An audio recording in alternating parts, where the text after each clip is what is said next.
All right, we got chapter 10, leadership and diversity. This is for Dr. Doyle. Um, so obviously, leadership and diversity kind of speaks for itself. I made a couple notes here. Kind of my takeaways from the chapter. Just kind of managing diversity. The more we grow and the more we go about life, the more diverse people that are going to come into our life, or whatever the situation is at hand, the more diverse we get, we have to come up with strategies and plans to manage these certain type of situations.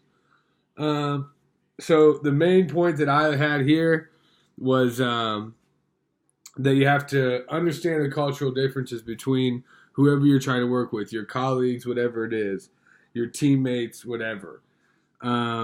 Classifying cultures, this is one thing that was tricky for me because I feel like you can get in trouble trying to classify certain cultures a certain way and doing things a certain way. So you don't want to judge a group, but it's okay to classify them and to break them down and to look into where they're from, where they're rooted, and have a better understanding of that person. Touched on cultural intelligence, cultural synergy.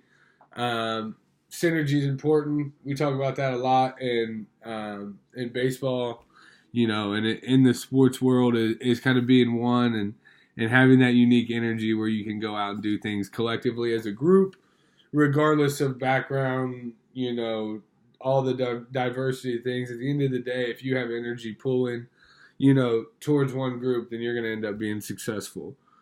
Then they dove into fostering diversity, the benefits of diversity, obstacles of diversity, and promoting diversity. Which promoting diversity for me is strange because most people that are diverse or from a different background, they don't want to be labeled as, hey, you are the diversity of our team here. Like you are, whatever. People don't want to do that. People don't want to be known as, hey, I'm the outcast, or I'm diverse, or whatever. And I'm not saying that people are scared to embrace that fact. I'm just saying that if you're going to know a person, you don't want to know a person as the new guy or the minority or whatever it is. You don't want to do that.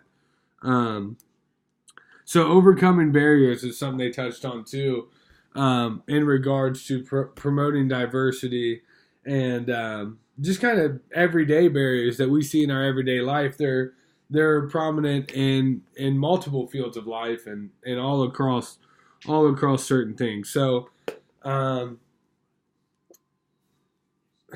they talked about the gender leadership gap, which I'm just going to say, we talked about the glass ceiling, avoiding falling off the cliff. I don't want to talk about that personally because I don't think most people like my opinions on that, but that's okay.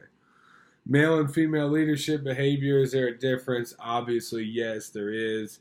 I'm not saying that women can't be successful or men are the only people that can be successful, but I am saying there's a gap where, a male leader for me probably works. A woman leader for me probably doesn't. That's, just as simply as I can say it, and try to not sound too biased there. But we talk about creating the gap and narrowing the gap in terms of diversity leadership and what we do to collectively become a team, what we do to close that gap between people feeling like they're a part of the group and people feeling like they're completely distant from the group. So those are my chapter 10 takeaways. Is what it is.